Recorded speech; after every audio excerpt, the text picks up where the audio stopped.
video just released shows the arrest of P. Diddy's alleged drug mule, who was taken into custody while trying to board the rapper's private jet.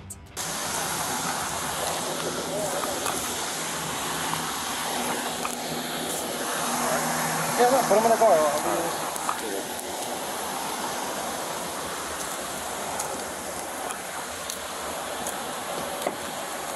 We don't hear a word from Brendan Paul, the alleged drug mule, but he doesn't look too happy when he's put in the backseat of a squad car.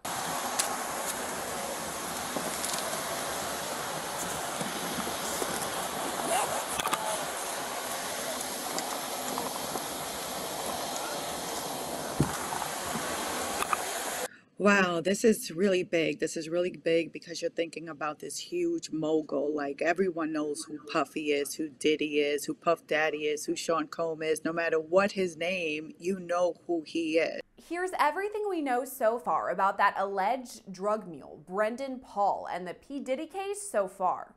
The question that I will have I'm curious to see what will happen is that whether they're going to use those charges against Brendan to try to flip him, to try to get him to cooperate against any type of prosecution against Puffy or others. Right off the bat, let's start by saying no criminal charges have been filed against P. Diddy. You know him as that Diddy, Puff Daddy, Puffy, Sean Combs. He's a rapper, record exec, and producer who's been in the spotlight for decades.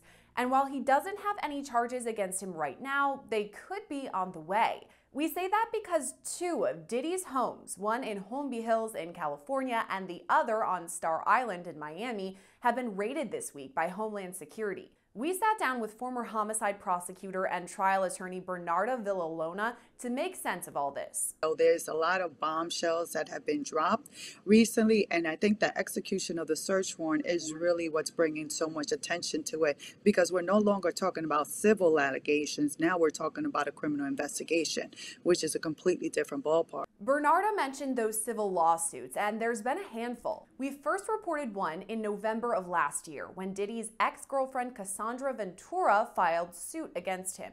You probably know her as the singer Cassie. So Cassie filed this lawsuit under New York's Adult Survivors Act. That act meant that between November 2022 and November 2023, sexual assault survivors could file civil suits against their alleged predators, regardless of whether the statute of limitations had passed. Cassie's lawsuit dropped several major bombshells, including her claims that Diddy beat her, that he raped her, and also forced her to have sex with prostitutes while recording it on video. Cassie's lawsuit also alleged that Diddy made her carry a gun, which is a theme we saw in a different civil suit, which we'll get to soon. But first, back to Cassie, who settled with Diddy outside of court just one day after the lawsuit was filed.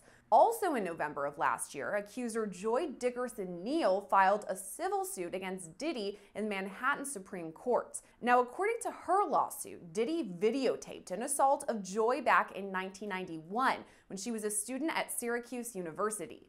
Joy says Diddy drugged her, sexually assaulted her, and then passed around this videotape to other people in the music industry.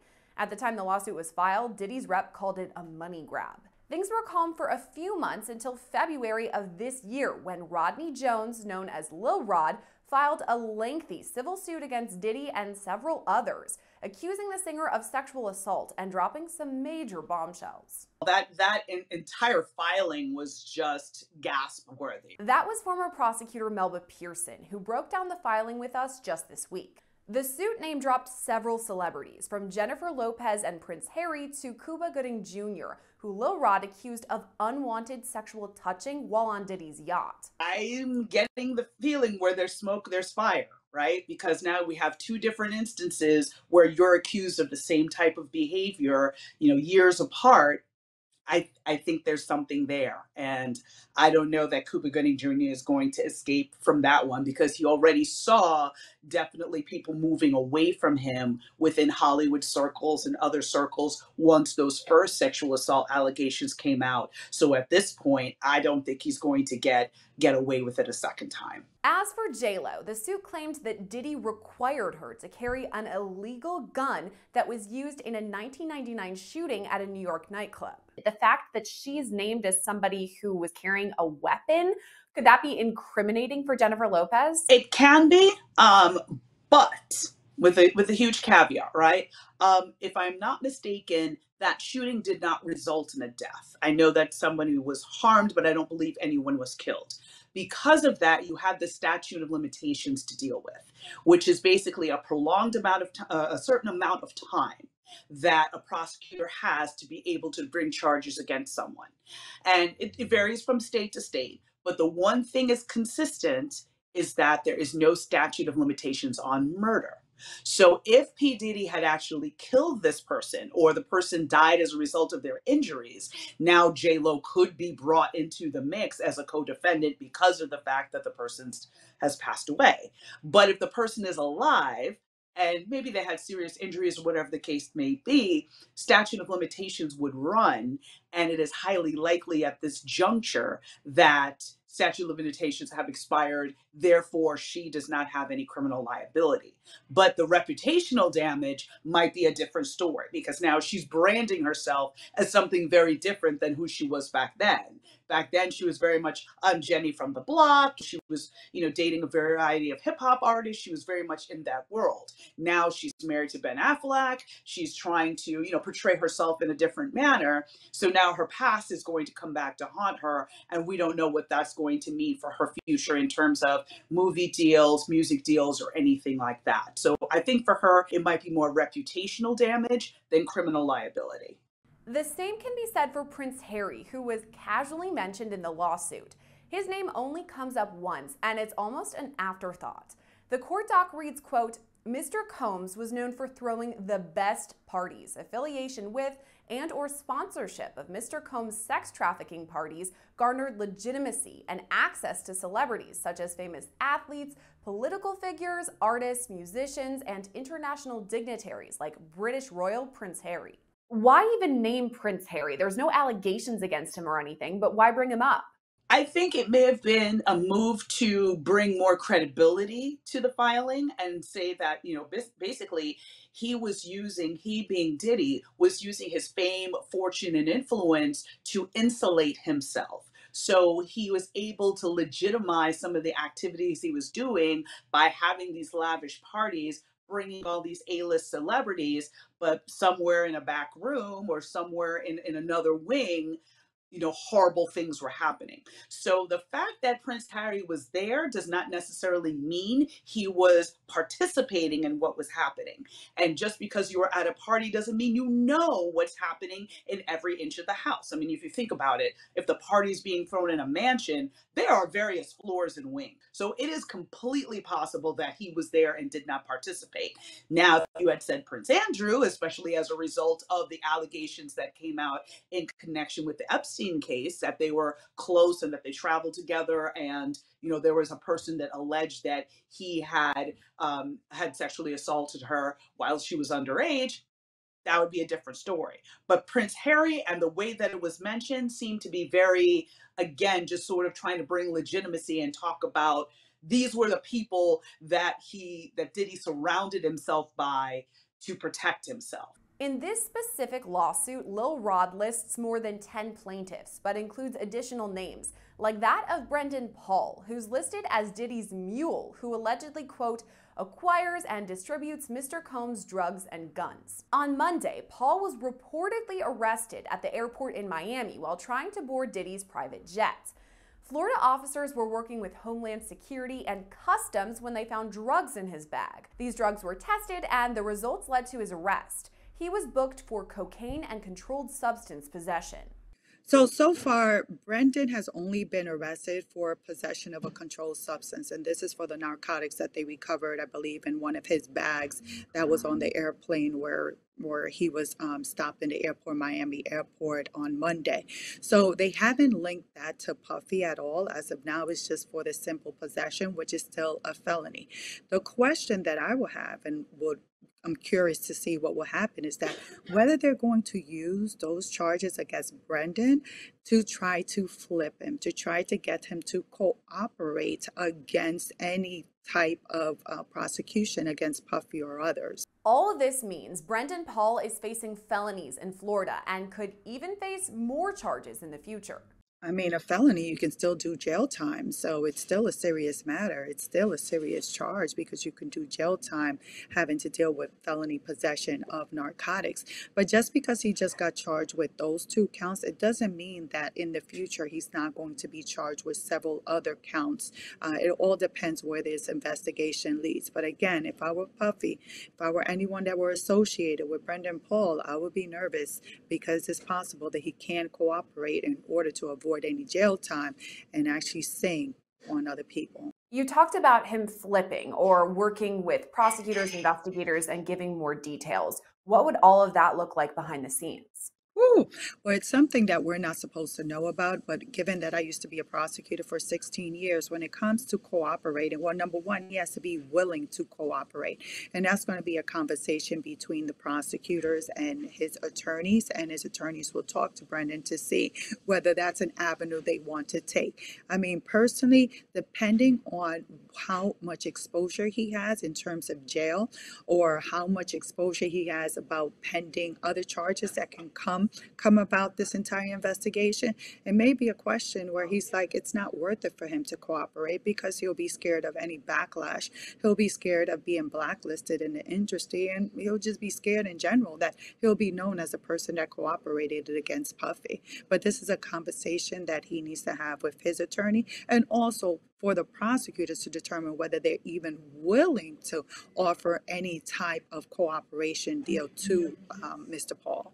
Here's what we know about Brendan Paul so far. He's 25 years old and from Ohio. He played guard for Syracuse University's basketball team for 2 years before transferring to Fairmont State University. According to a post on his Facebook, he started making beats on his laptop during the pandemic, which kickstarted his work in the music industry. Eventually, he found Diddy and worked on Diddy's Love album, Off the Grid, that was released last fall. Since his arrest a few days ago, Paul has been released on $2,500 bail. The rest of what we know about Paul comes from Lil Rod's February lawsuit that described him as a direct report of Diddy's chief of staff. That's Christina Quorum, who's also listed as a plaintiff in the lawsuit. As this so-called direct report, Paul would allegedly, quote, be responsible for ensuring payment for sex workers in cash. He also allegedly, quote, directly committed and perpetrated violations of Chapter 77 by aiding, abetting, and inducing the sex trafficking venture and sex trafficking of Plaintiff Jones. So Plaintiff Jones is Lil Rod, who alleges Diddy sexually assaulted him and forced him to have sex with prostitutes. Lil Rod's lawsuit goes on to state that Diddy's associates, including Brendan Paul, would allegedly recruit, entice, coerce, harbor, transport, obtain, and provide Mr. Jones, as well as others, into commercial sex acts through means of force, threats of force, fraud, abusive process, and coercion. I'm sure that those people that are named in that lawsuit are very nervous right now, very nervous, even more nervous now after the execution of that search warrant, but also nervous because he revealed about these secret recordings, and they're wondering whether they could have been secretly recorded. Are there recordings of them engaging in these type of activities? Because even though it may not be criminal, some of those activities, it still does tarnish their image, so they can still take a toll in terms of their branding. But in terms of the lawsuit itself, it's very damaging. You got to think that several companies have already distanced themselves from Puffy, and there haven't been any criminal charges. All you see is a civil lawsuit. So I think there's still going to be more things that are going to come about as a result of that civil lawsuit. But I think the most damaging, again, is Cassie's lawsuit. But more importantly, I think is Little Rod's lawsuit that was filed. And in the civil lawsuit, Lil Rod specifically, that Brendan Paul is listed almost 20 times, it's alleged that he's a drug mule. So he's getting different kinds of drugs for P. Diddy. He's also procuring prostitutes or sex workers.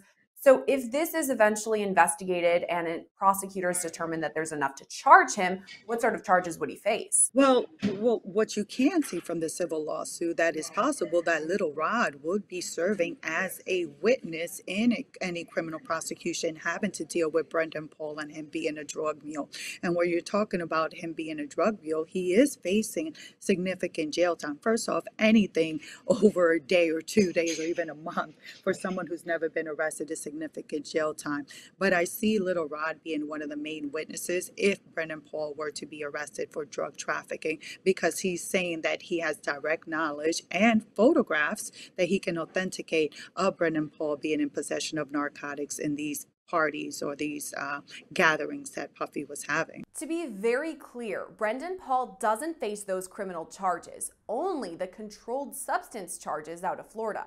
Let's pause this video just for a second to thank Morgan & Morgan for sponsoring it.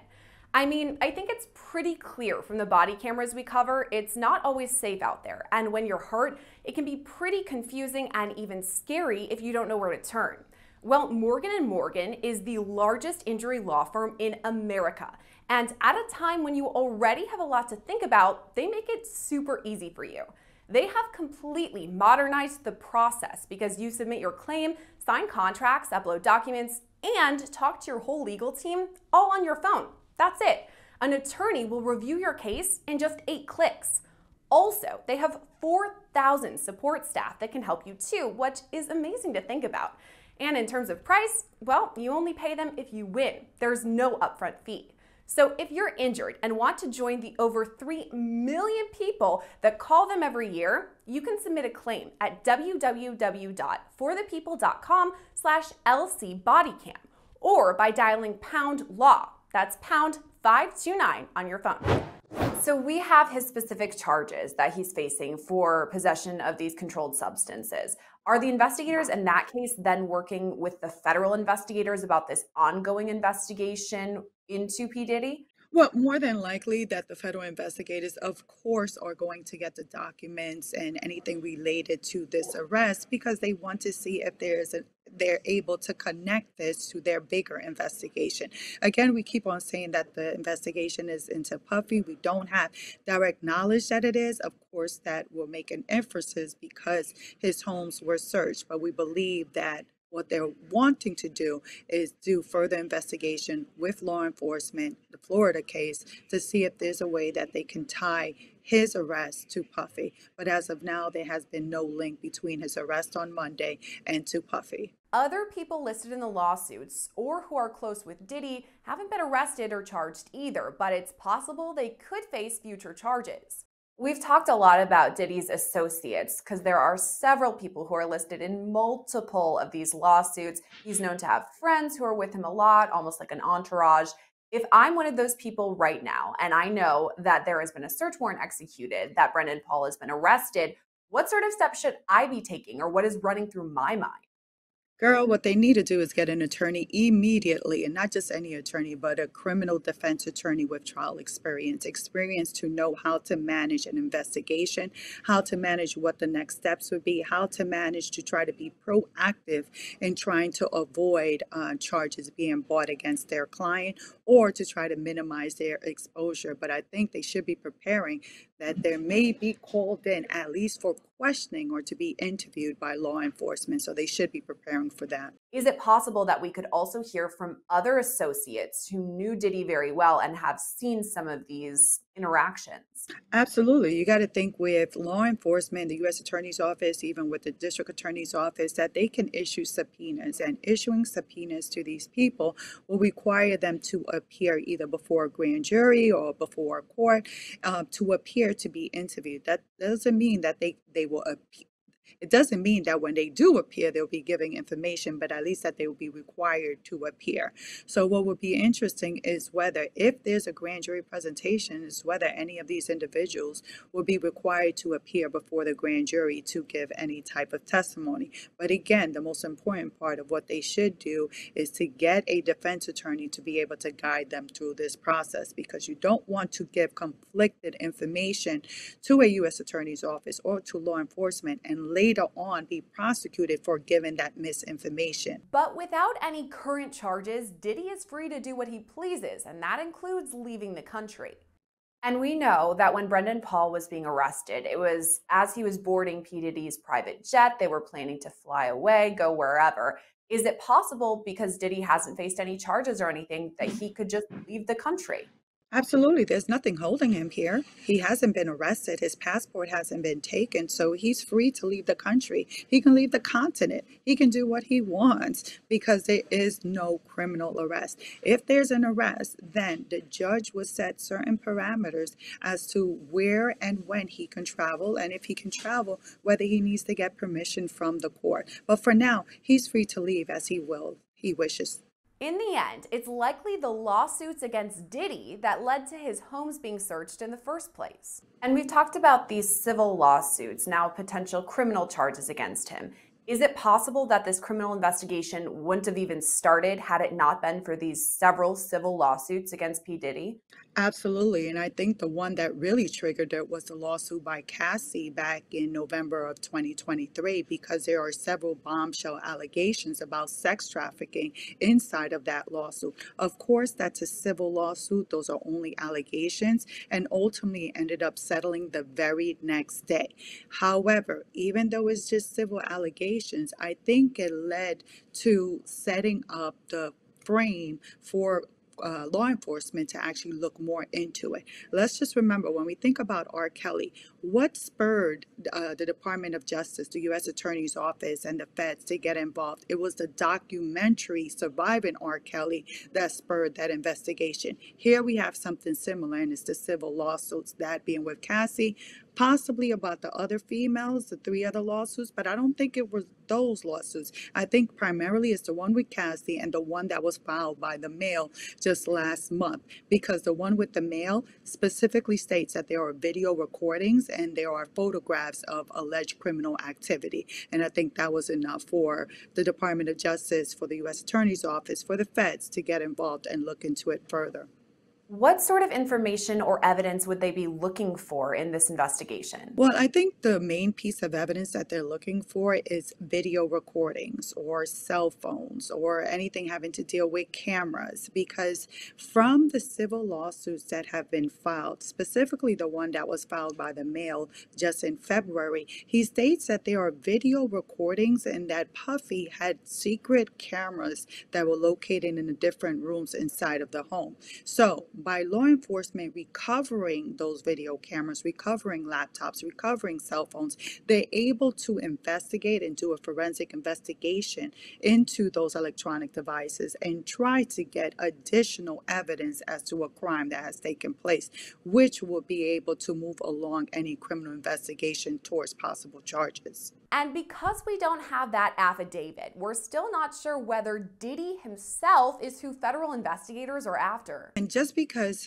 there was a search warrant that was executed at his home, again, doesn't mean that he was a target of the search warrant. But of course, by just the reasonable inferences that you can make that he is the target of the search warrant, it could take some time. Because number one, if they did take any electronic devices from his home or from his person, they have to be able to conduct a forensic examination from those devices, and it will depend. Are there passcodes? Are they able to break those passcodes and get through those devices in order to get that information? And then what is in those electronic devices? Is there anything that's incriminating in those criminal devices that can be used against them? Because again, it's not about making an arrest, especially when you're talking about Puff Daddy, Sean Diddy Combs. You want to make sure that if he is arrested and he is prosecuted, that you can prove your case beyond a reasonable doubt. So you want to make the best and strongest case possible in the very beginning before you make an arrest. So to be honest, it can be any day or it can be months from now, or nothing can happen. They can say we don't have enough credible evidence to prove his guilt beyond a reasonable doubt and leave it at that.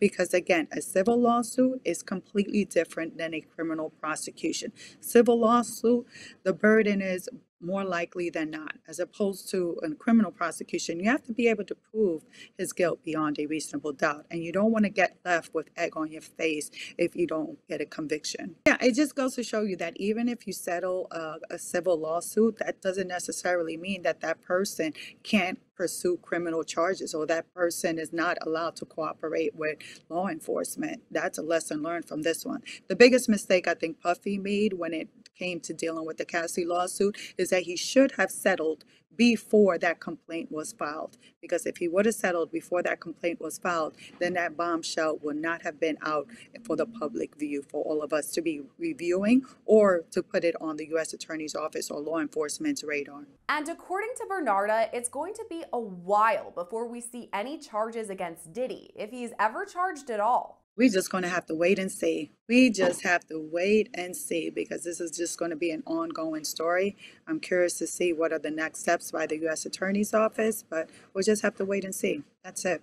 It's going to take some time. A statement from Brendan Paul's attorney, Brian Bieber, reads, quote, "We do not plan on trying this case in the media. All issues will be dealt with in court." In regards to Lil Rod's lawsuit, Diddy's attorney, Sean Hawley, says, quote, "His reckless name-dropping about events that are pure fiction and simply did not happen is nothing more than a transparent attempt to garner headlines.